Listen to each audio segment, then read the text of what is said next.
Hi, I'm Brittney Ashley, your host of Breaking Norms, Building Dreams, your guide through this transformative journey in both business and life. This is your place crafted for dreamers, doers, or anyone who has been told they can't. Get ready as we challenge those narratives together.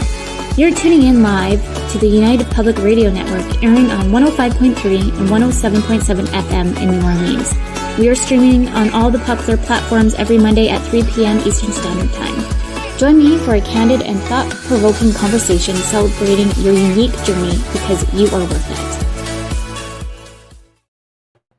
Hello, everyone. Happy Monday. Technical difficulties already. I was like, Jill, you're probably like, what is she doing? I'm here for it. We are in perfect timing. What is happening? I'm like, it kept saying error, error. I'm like, I don't know. I think we're live.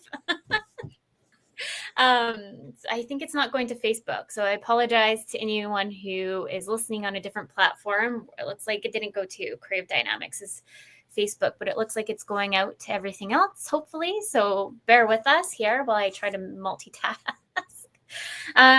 Well, hello, everyone. Happy Monday. Welcome to Breaking Norms, Building Dreams. I'm your host, Brittney Ashley, and we're broadcasting live today on United Public Radio Network and UFO Paranormal Radio Network on 105.3 and 107.7 FM in New Orleans.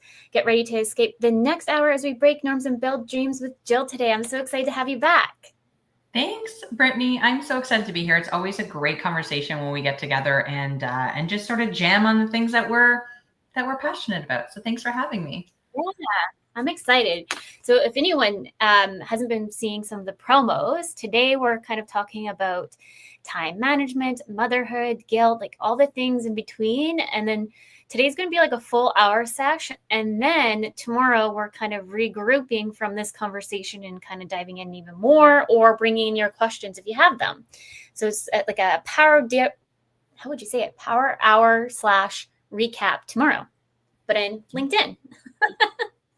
So I'll just do a little introduction on who Jill is. Jill's been on the show last year, was it? It's been like a whirlwind. Like, I don't even know where 2025 is gone, but it's been a year, I guess, since the last time you've been on the show. But of course, I really want Jill to come back in because we always have so much synergy. And this topic specifically, I know we can like talk about for hours on her and I. So Jill is an author, speaker, and host of Grow Like a Mother podcast, and you can find her on Instagram and or Facebook at Grow Like a Mother. Her book, Happy, Healthy, Wealthy, and Wise, is available anywhere books are sold. I will make sure that they're in the links here for anyone who can see, and we'll make sure we direct you to the right location. Please tune in to Grow Like Mother podcast for weekly doses of wisdom and inspiration. And I know I've been on the podcast a few times on imposter syndrome, mom guilt, and all the things in between. But maybe, Jill, you can kind of dig in on more of your background if there's any new listeners today. Yeah, thanks. It's so funny to hear someone introduce you. It always like, oh yeah, I do all those things. It's pretty incredible. Yeah, I'm Jill. I'm Canadian, like Brittney. I am a mom of 4 and an entrepreneur. I started my career in hospitality and transitioned after my second child was born into entrepreneurship to try to follow my dream of having time freedom, really. And my other child at the time was diagnosed with autism, and I really knew that I needed to have control over my own schedule. And so entrepreneurship kind of gave me that avenue in, and my whole business kind of transformed into helping other moms and other people with neurodiversities help manage their time so they can create the life that they want on their terms. And so that's kind of where it started and where it's at now. Yeah, like I couldn't imagine, because you have 4 kiddos. I have 2 kiddos. Couldn't imagine 4. Mama, you're doing great. I feel like I'm just surviving with 2. But yeah, like the juggle for mothers is so difficult. And I feel like sometimes like we do shed light on it, but I don't think we shed enough light on it that it needs to be for moms and or parents, because as you know, I've been struggling so much with daycare and not having, like, I don't really have a community here that I can ask for help to watch the kids. So it's just really me, and then my husband's at work. And so majority of the time it's me and the kids and just trying to balance what that looks like. And so it's sporadic every single day. Like it's not like I used to work with a coach, and they're like, all you need to do to be an entrepreneur and a successful one is wake up 5 a.m. and make sure your time scheduling. I'm like, no, like I know when I'm more productive. I'm more productive in the evenings. I'm not too sure about you, Jill, but I feel more productive in the evenings because that's kind of like my, okay, I know no one's going to wake up and kind of bug me, hopefully, situation. So I feel like I can actually have that moment to like be more creative and know that I'm not going to be disturbed when I'm in my flow of creativity. But waking up at 5 a.m. to me, I'm like, well, my son's probably going to wake up any minute because he's an early riser. So I'm going to try to like flush through X, Y, and Z as fast as I can. And that kind of minimizes your creativity.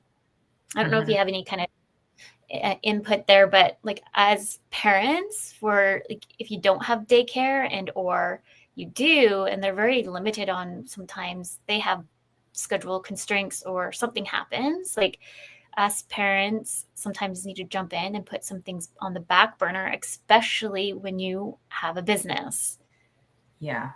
I love that you said that. And I love how you identified that you know when your like most creative time is. A lot of people haven't figured that out or ever really thought about it, especially those of us who worked 9 to 5 jobs, right? For me, I am like 7 to noon is my sweet spot, right? Whereas you're in the evening. And I think you're so right that we as moms, especially working moms and entrepreneurs, we need the flexibility to be able to shift and flow and lean in when we know we're going to be productive, and lean on others when we need some extra space to be able to dedicate to, you know, one thing or the other, which is often hard to come by, especially in the summer months. Yeah. And I feel like sometimes you're never going to figure it out right away. Like I've been doing this for 6.5 years, and I'm like, you know what? I think the evenings are a little bit more productive for me. And I've seen that trend. So I'm like, okay, but it's taken me so much time to finally get there. So anyone's thinking about it and they're like, I just don't know, it's okay. Give yourself grace. Try to figure out maybe time mapping for me doesn't work. What works for me for my ADHD is like making a map of like what I need to do that day that's more high productive or more urgent, not with time zone, like time sections. I just try to like, okay, contracts and proposals need to go out. And then I kind of work it that way.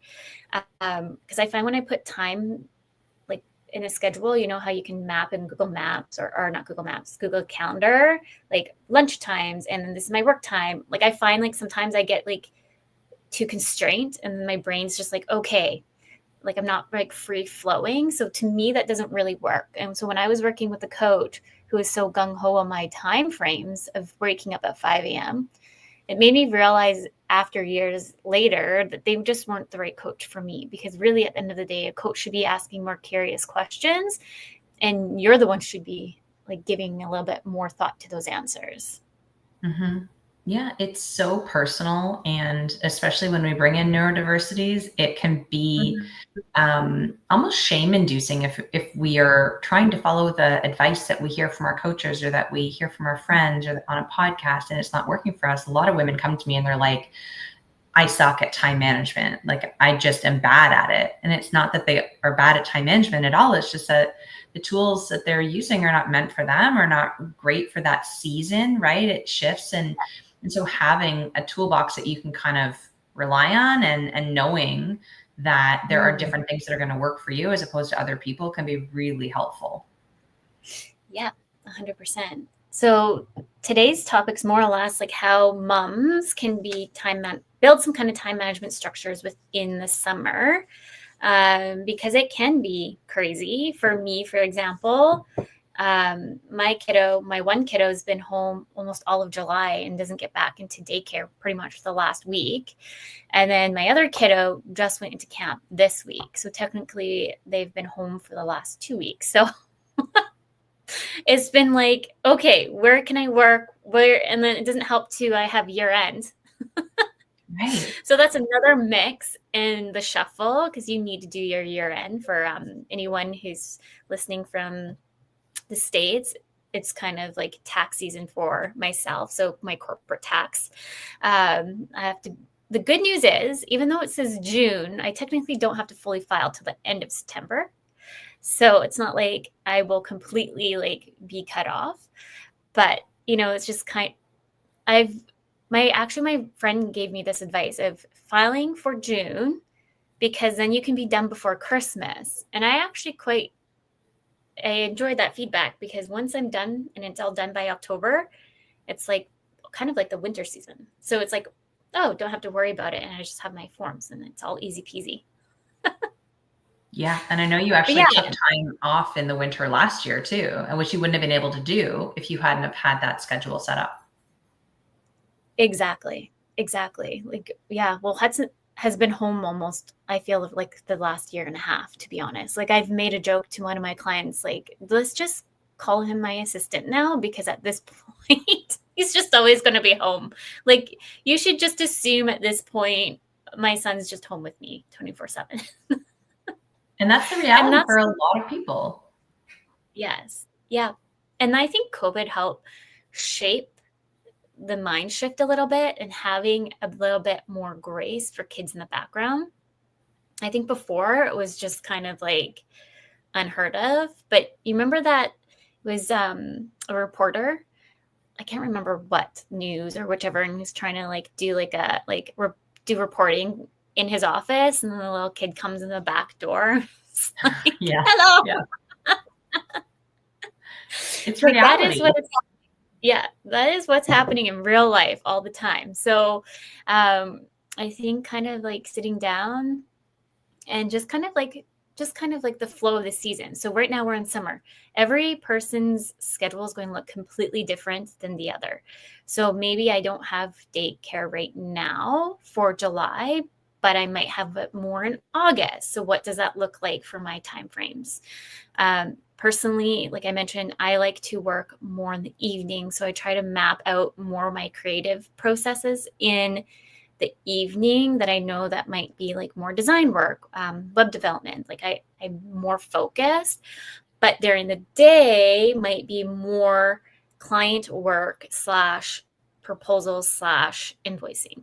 So it's just kind of, and then mine's ebbs and flows. So after the show, like I just had back-to-back meetings since 9 a.m. And then after the show, when it ends at 1 today, I'm taking the break to go take Huts to the park. Because I know right now he's probably like bored and just like needs that extra attention. So I'm making sure like to break in like when's the park time comes, and or we have different doctor's appointments. So he has speech therapy and physiotherapy. So I have to build those, and naturopath appointments. So I have to build those through the 9 to 5 working hours, because that's when everybody wants to work too. So making it mold with you. And big thing that I think, Jill, is like not to overpromise. Because sometimes I want to like really overpromise, like, yeah, I can give you that proposal, or not saying no. I think one of your posts, wasn't you that posted it's okay to say no? Yeah, 100%. It's like a full sentence. No can just be a full sentence. Yeah. And I feel like me, as somebody who's like such a people pleaser and feel like I need to say yes to everything, it's been such a process to learn to say no. And especially no to clients, because I want everyone to be happy. But when I'm already stretched so thin, just being so transparent and open about it, I think a lot more clients respect that too, than saying, yes, I promise I can have X, Y, and Z done. And then it ends up rolling into late because of X, Y, and Z. So it's just like a trickle effect. Mm-hmm. Yeah, the more transparency, the better. I think you're right that people are expecting real life to happen, and it happens to them as well. It happens to all of us. And so I'm someone who always says, like, I love a cancellation. It is, instead of being frustrated with a last minute cancellation or, becoming angry or anything like that, I instead look at it like, wow, I just got an extra half hour or an hour back in my day. Like, what a gift this time is, right? I So like giving other people the grace, and then they give it back to you. And it is one of these, we're just real humans doing the thing, Yeah. Do you have any tips for anyone listening on struggling to say no? Yes, so many. The people who's I'm sure that you already know this, Brittney, but my work is sort of divided into 4 archetypes of people and how they manage their time. And one of those is called the the selfless giver. And so that person basically is I always say yes to everything. And it impacts how their calendar flows and how their life goes, because they're giving their autonomy over to somebody else. And this can play out in many different ways for people who struggle with saying no and with boundaries. At the end of the day, it's boundary work, but it can also start with your calendar too, right? You can dedicate the first 2 hours of your day every day to not answering emails. Don't even look at anything that came in from anybody else. Start your day by just doing the output work, right? And so by the time that you open up your email and everyone else starts to drive the bus, you've at least accomplished a few things that were important for you. Because otherwise, if your personality is to just say yes to everybody, or you struggle saying no, you're never going to get the things done that are important to you. So starting your day with that can be really helpful. And something that I found has worked for some of my clients as well is just dedicating, if you're in the entrepreneurship space or have some control over your calendar, dedicating a whole day to output, like just you directing how you want your time to go, getting the things done. And then the other 3 days, 4 days of the week could be you're reactive, right? You're dealing with other people. You're letting them ask questions. You're giving, right? You're pouring out into other people, because essentially the struggle to say no really does come from such a beautiful place of wanting to help and wanting to give. And so we need to set up some boundaries around that so we don't give everything away. Yes. And I think that's the one thing I noticed a trend for myself when I first started was saying yes to everything. And I've always had to be like there and be the yes person. But the last few years of transitioning more into the no person and setting those boundaries, and even too, like how many networking calls, like, because I'm an introvert, extrovert. So I've learned too that I need to really make sure I give my time to like take back that energy, because when I'm out there and push myself a little bit more in the extrovert phase, my introvert self is like, there's just too much overwhelm. I'm going to do a podcast, and hers is all about like how to step more out of the introvert self. And so I'm excited to talk more on like how I've pushed myself, because everyone's like, oh, you're such an extrovert. Like you're always like, you're out there, you're doing all the things. I'm like, yeah, but like, it's so much to build myself up there. Like, I'm like, okay. Like, I know, for example, I have an event on the 13th. My brain's like, we have an event on the 13th. We have an event on the 13th. Who do we think's going to be there? I hope Lori's there. I should message her. Like, I always try to find my one, like, safe person, I like to say, when I go to those kind of things, because then it helps me, like, take down the overwhelm and the anxiety. But if I don't know who's going to be there, my anxiety is like whoosh. Yeah. I'm an introvert too. And I think I present as an extrovert like you do, but I've learned that being an introvert, like it's not a bad thing. And it's not something that I think we need to like develop out of or anything like that. Even as business owners, I think there's a lot of power of being able to tune in internally, and that's where we sort of get our energy source. But the trouble can often be that business isn't built like that. Social media isn't built like that, right? We're feeling pressure to show up and to connect, as you said, and go to these, like coffee chats and networking calls to build a business and get clients and show up online for the algorithms. And it can be very overwhelming. And so what I like to offer people who are introverted or need some extra time because they can't say no to all of these invitations, is to really focus on throughout the day and throughout the week, finding those small moments of time, those 5 to 10 minute pockets. I call them time confetti, right? Finding those moments where you can do something for yourself, even just in a really small way, right? And kind of keeping your cup full, just constantly topping it up, because it's going to drain naturally from needing to show up for other people and do things for other people. So instead of finding yourself with an empty cup at the end of the day or the week, if you can keep yourself kind of topped up, you're in a much better spot than you would have been otherwise. 100%. And also finding, like, because I know some of us need to go out and network.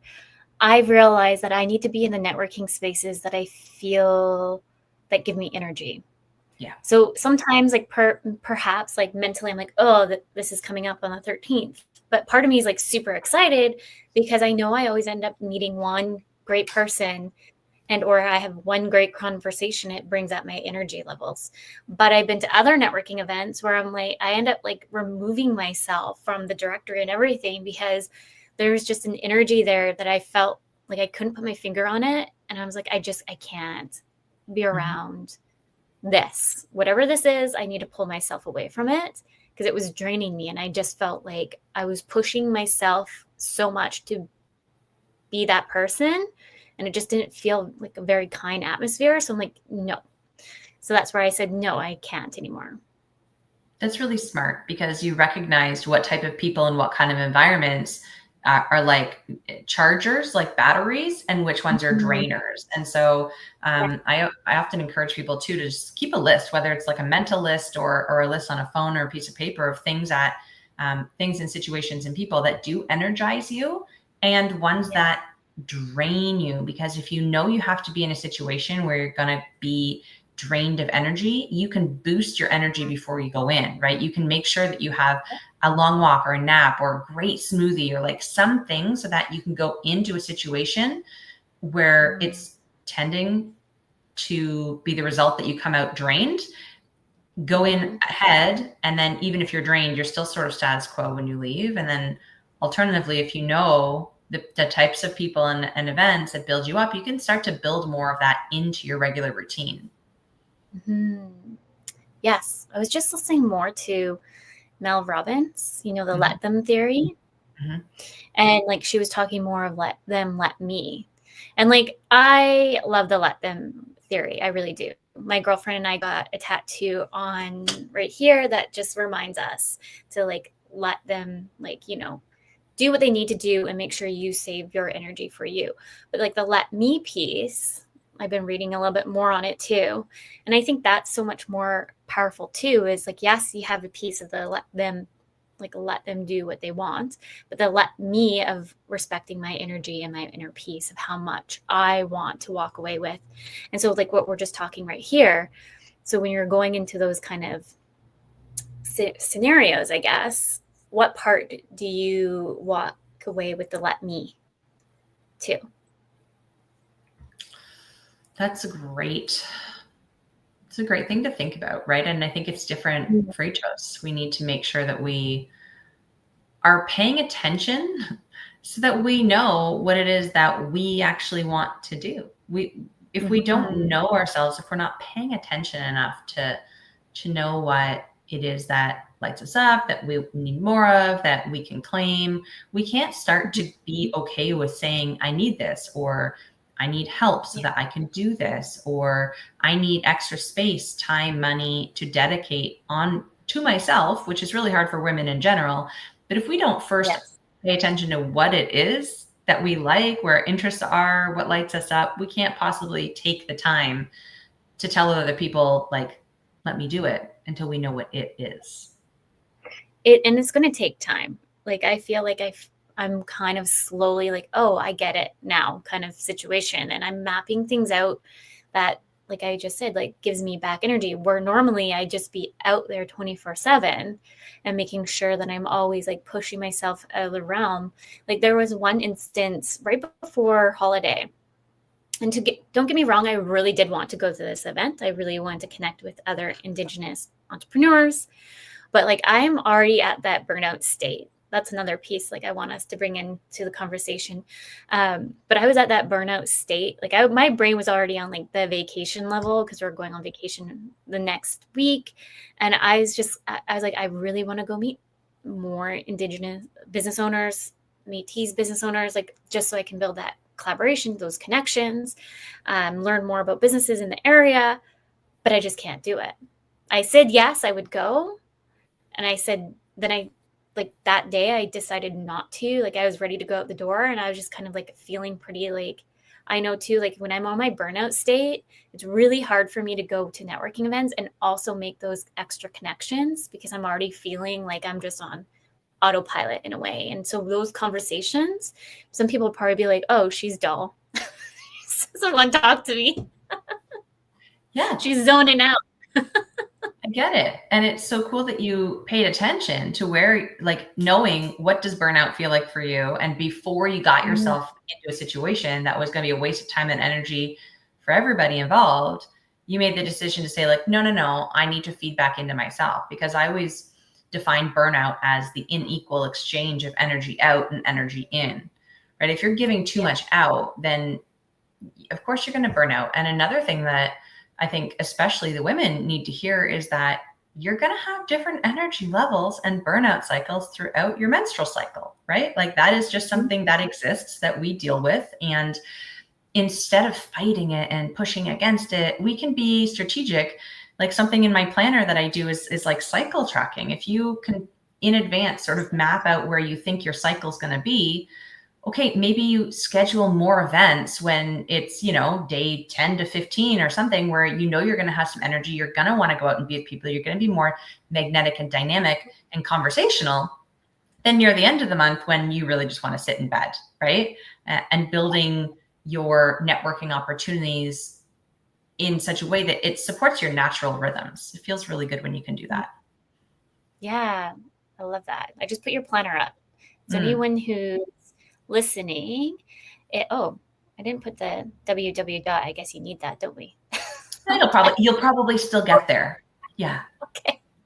www.Jill, right? So JILLWIIGHT.ca/planner. You just created this. So anyone listening, maybe you can, like, I know you just said a little bit about your planner, but is there any other tidbits in there that you want to share with the listeners? Oh, thanks. It's so exciting. I literally just hit go on the pre-sale this morning before we got on the call. So it's super fresh. It's been a long time in the making, but this planner is a seasonal planner. It goes for 90 days. One thing I have found, especially in my work with a lot of neurodiverse individuals, is that when you look at too big of a plan, too long of a time frame, it can feel overwhelming. And what we need to do is we need to break it down.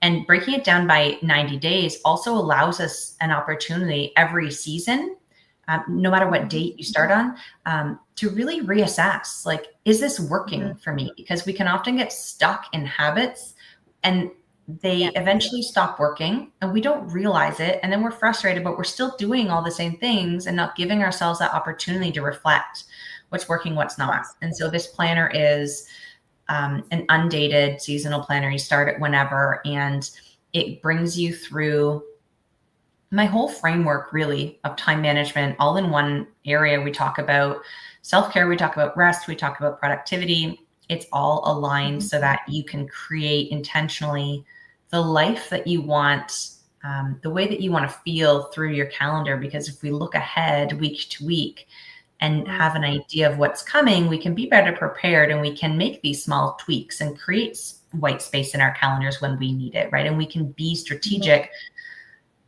and just feel a little bit more in control. And I know a lot of people are not scared of planners, but they resist them a little bit because it can feel really structured and rigid. If you're like, I have to plan that's not it at all. This is like banks to the river, flow so that you can do the things that you want type of idea. So it's really feminine and really fun.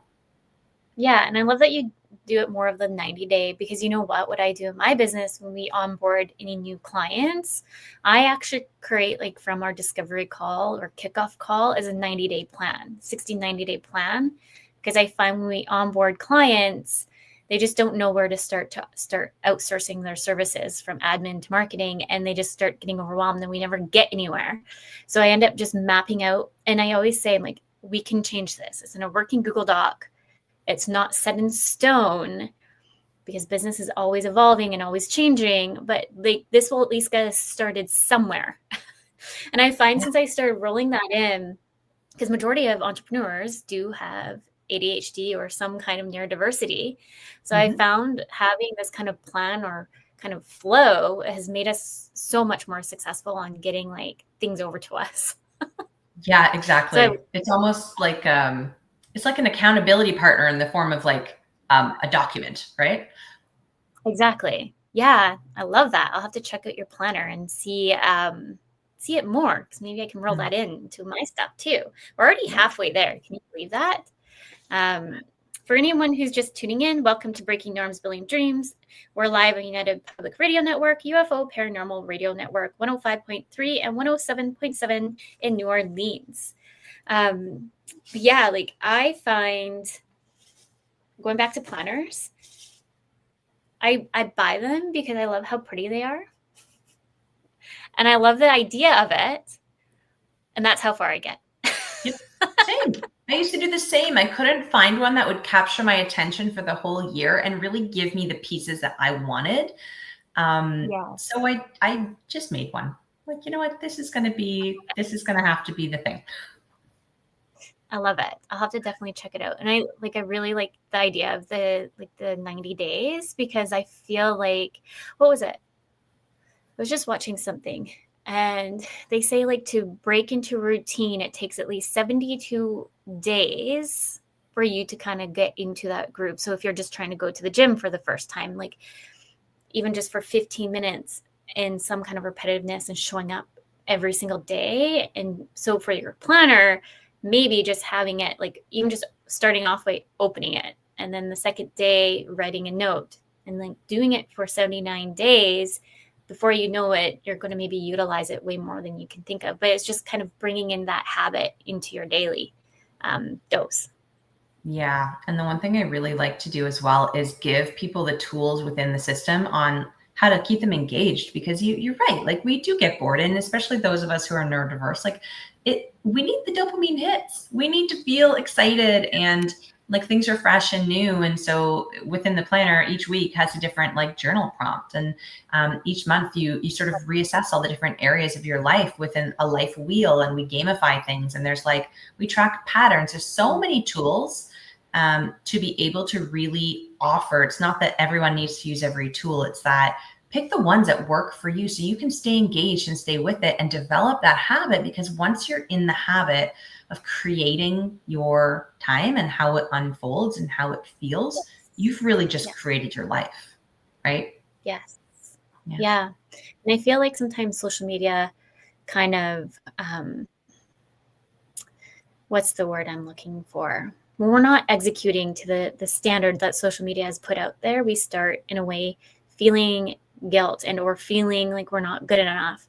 So some of us might feel like we're not good enough to use a planner because we were never successful from day one and what social media has said that it should be utilized for. So I like your note about the dopamine, because I think that's probably why I like the rush of knowing something's going to be due in 24 hours. Yep. So the planner takes that away. But if we can, a way of like mitigate, or not mitigate, but what's that word, is just try to roll it into our daily function, and just knowing that that's going to help us a bit. Because really, who likes the feeling of something due in 24 hours? Because I really know I don't. Like looking back in school, like I had everything done like weeks in advance or a week early, so I can take that time to review. But for whatever reason in the business world, since I started entrepreneurship, I've noticed I'm like seat in my pants sometimes. I'm like, no, I don't like this, but I do it anyways. Right. Well, two things come up for me with that. It's funny because I am the same as you. I am a planner. I want to get it done with lots of time. And yet there are other time management styles like this, or the passionate adventurer style, they thrive on that. Like it is their best way. They do their best work under time pressure. And so it's so different for everybody.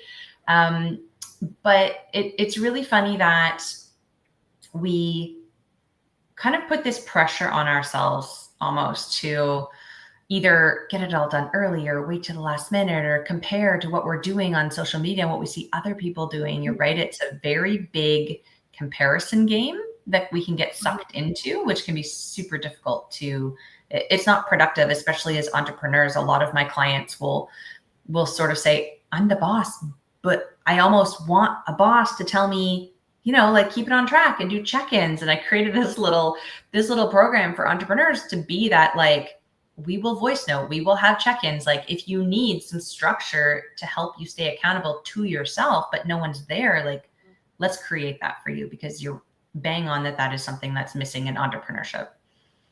Oh, I like that. So you get them to voice note to themselves then? So I have like voice note between myself and the client all week long. It's like, celebrate your wins, ask for help, let me know that you're behind on a deadline or you need some like cheerleading or some tough love. And it can be really helpful for people to have just someone at the other end of the phone, so to speak, to check in with when you're the boss, you know? Yes. Yeah. I love that. I do find like when you have no one, well, other than I guess clients to check in on with, but somebody like above you, I guess, because really you're the one who's in the above. Sometimes you can definitely see some things. Like I would say this year, I'm really good with bookkeeping, but this year I'm like, meh. And I know that my bookkeeper knows that I'm on it, but like this year I've definitely seen it slip more. And I tell my husband I'm going to do this every year, but I never do. Like the house expenses, to report it every month. Anyways, because it's year end. So I was like, oh, by the way, I forgot to do all of this. So now we have to backtrack for the full year. He's like, I hate this. I tell you to like do it at the end of each month. I'm like, I know, but it's just going to be a fun experience for all. He's like, no, it's not. It's not for me. I know. It's like if you could build in accountability so that these things that you say you want to do sort of like get reminded back to you, it's really helpful. Yeah. I feel I'm pretty good for whatever reason. Like I'm really good on like that part for the bookie, like the company side, but for the personal expense stuff to report it, my brain's like, no, it can wait.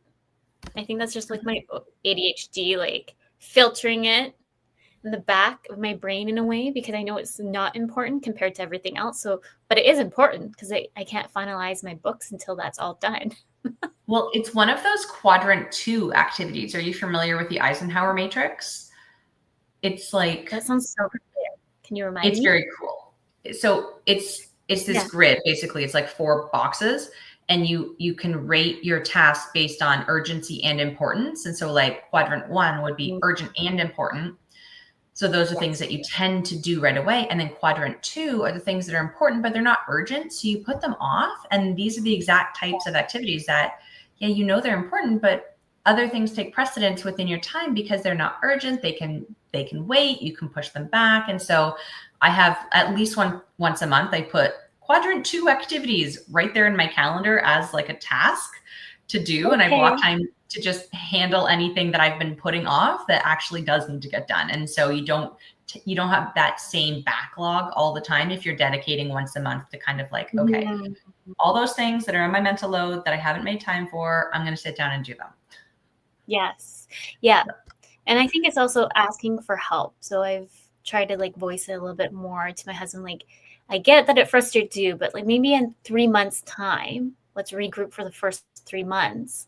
And I just need you to help me get me through that. And so like some personal stuff, for example, for like my kiddos are in speech therapy. We've done different assessments and all of these things. And I feel like sometimes I'm just like, I'm too overwhelmed to sometimes even make those appointments. So I work with, what are they called?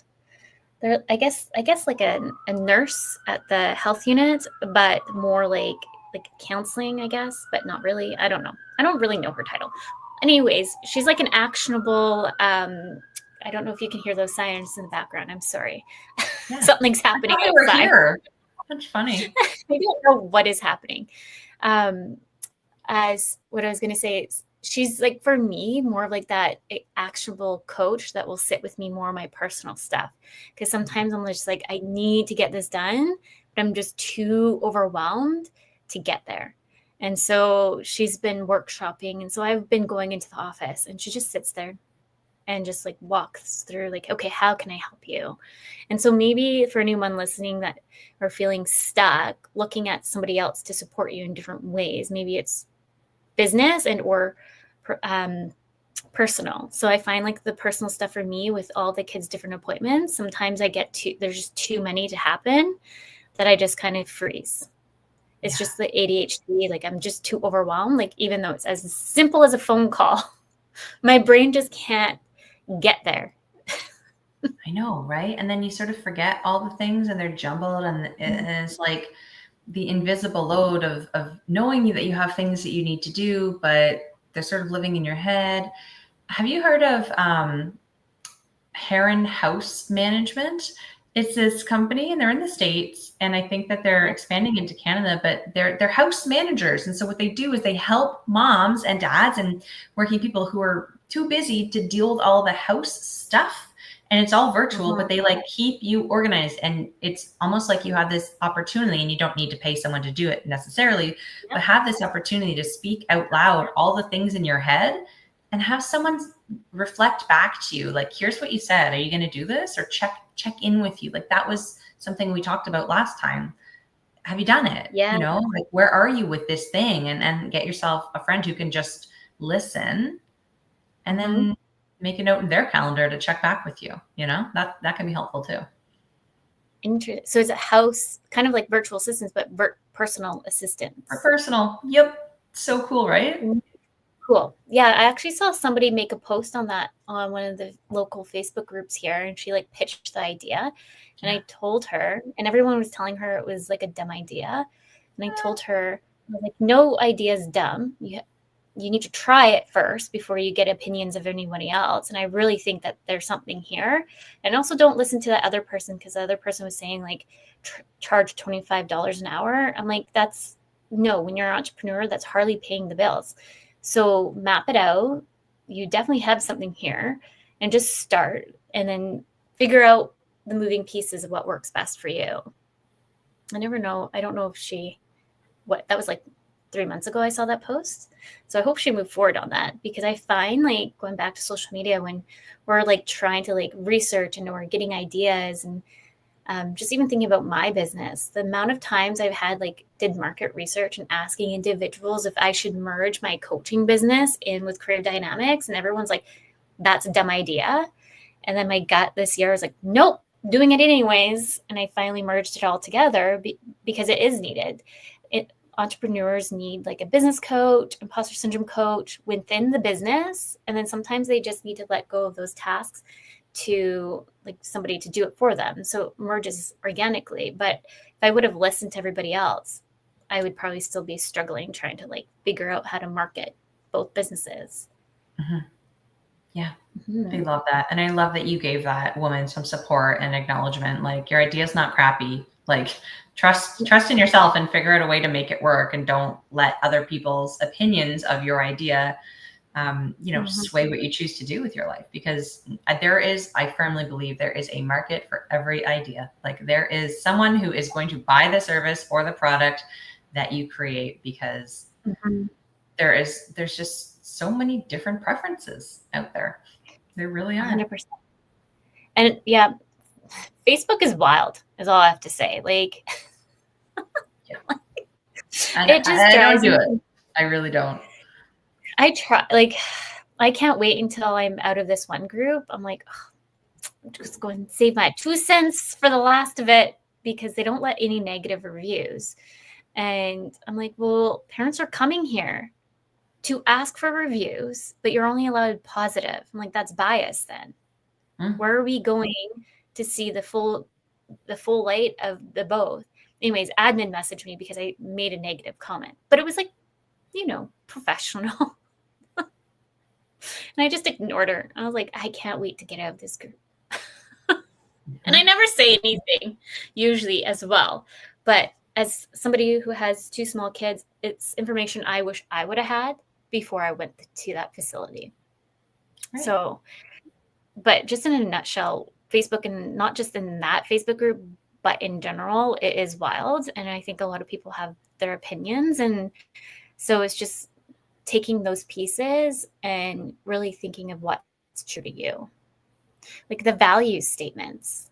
You probably go through a lot of with clients workshopping when you're doing time management, what's true to your values, because when we're building out time management pieces, so maybe like for me and you, kids are non-negotiable. So they're in the piece of like non-negotiable time management pillars. And so if a client comes in and you know you have a doctor's appointment over here, like, sorry, I have a doctor's appointment, I can come see you this time. So that going back to the boundaries too. I used to like move my time calendar around so much, especially when I had doctor's appointments, to clients, where I felt like I was just deflating so much and my energy was just not able to sustain it.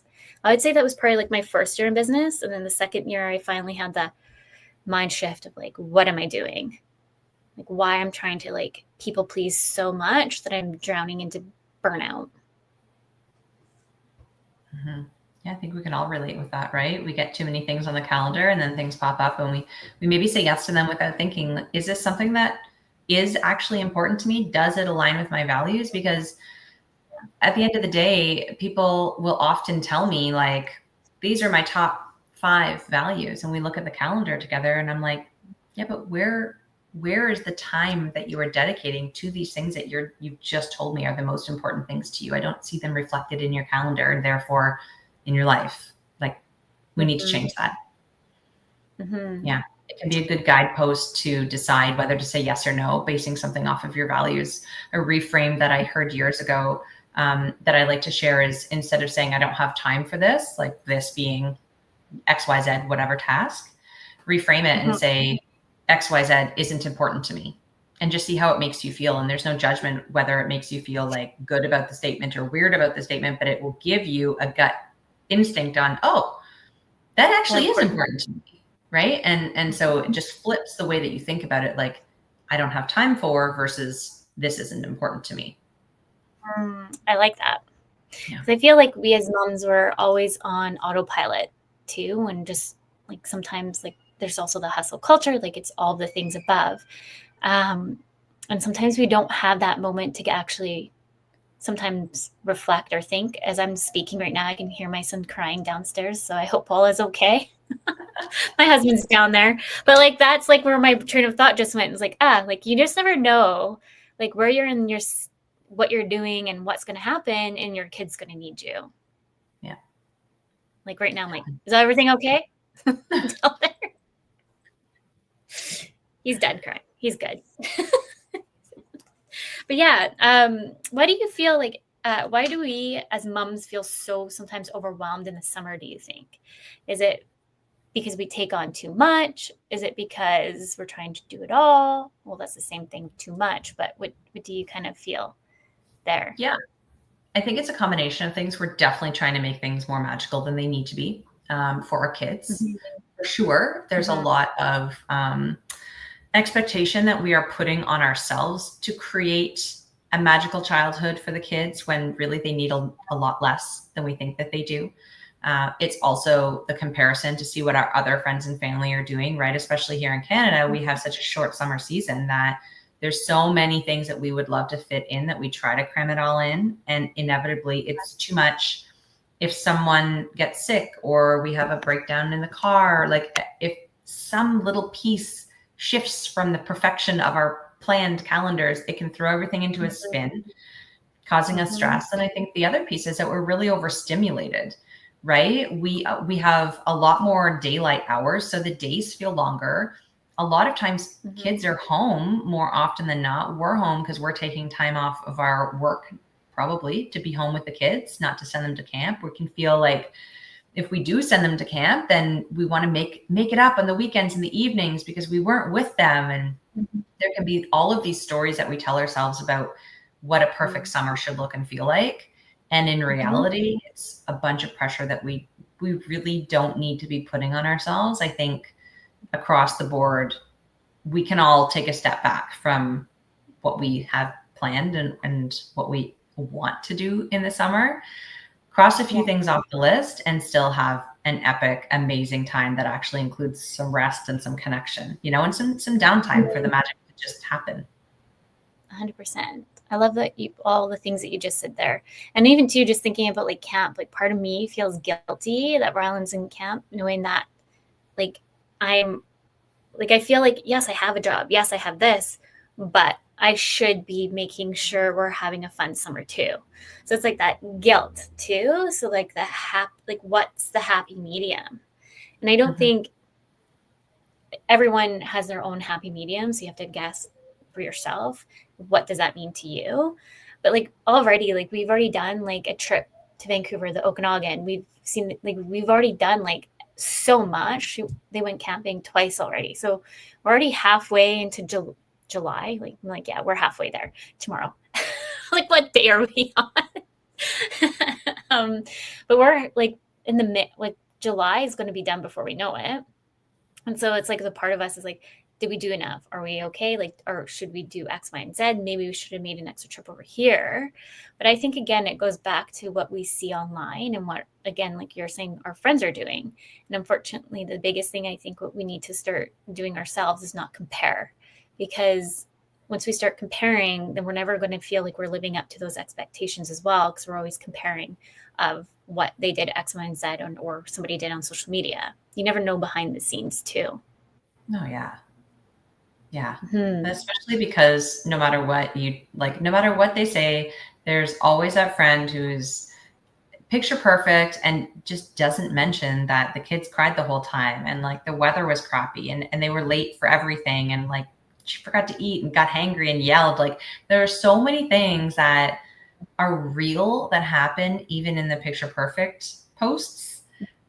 Especially in the picture perfect posts. I don't know about you, but I find more and more when I notice people posting things and sort of like boasting about all the wonderful things that they're doing, I'm kind of in the back of my mind feeling a little bit sorry for them. Like, I wonder why they feel like they need to put that out. Like what happened really, you know, that they're sort of compensating for, which gives me a different perspective about it. Yes. Yeah. Absolutely. I'm just looking at the time here. We're almost at time. Wow. Did you want to share any? I know. So anyone listening, Jill and I will be live on LinkedIn tomorrow. So if you had questions from some of the takeaways from today on the show, please bring your questions. Jill has an amazing podcast. Maybe you want to just quickly highlight what your podcast is all about, Jill. Yeah, thanks. It's so fun. And I love having you as a guest over there. The podcast is called Grow Like a Mother. And we're 4 years in, which is wild. We've covered all kinds of topics, but yeah, in general, the podcast is just sharing information that will help ambitious moms and women and business owners grow into whatever area they're looking for. So we cover things from, like you had said, imposter syndrome and guilt. We talk about business stuff. We talk about spirituality. We talk about personal growth, of course, time management. And it's all in half an hour or less because the moms who listen are busy. We're catching these things on our way to school drop off or when we're walking the dog or doing the dishes. So I'm really mindful of trying to get really tangible, bite-sized experiences every time you tune in. So it's a great place to be. Yeah. And I can say, yes, I love listening to your podcast. It's amazing. And I've been loving being a guest on your show as well. For anyone listening, it's, oh my goodness, it's jillwright.ca/podcast. And then just instead of, if you're wanting the planner, it's /planner. And then there's one more thing. Did one highlight maybe your book as well? Yeah, the book's great. The book it's a page a day style book. Like, you know, those calendars that you would rip a page and it would give you like an inspirational quote. Like I used to put the best ones on the mirror in the bathroom or whatever, but most of them would get thrown away. So what I did was I structured this book as sort of a page a day resource where you don't have to sit and read it from front to back. You can literally just go open it up, find a page, get some inspiration, motivation. There's affirmations, there's reflection questions, there's quotes, and everything has been organized into the 4 chapters: happy, healthy, wealthy, and wise. And so you kind of get some direction there in terms of, okay, maybe I really want to get some advice today or some inspiration on how to be more abundant or have an abundance mindset. That's sort of the wealthy piece. Or like, okay, I'm in a bad mood. Like, let's open up the happy chapter and just get a quick page to get some ideas to keep with us throughout the day. Love it. And it's called Happy, Healthy, Wealthy, and Wise. And anyone who's listening can find it on Amazon.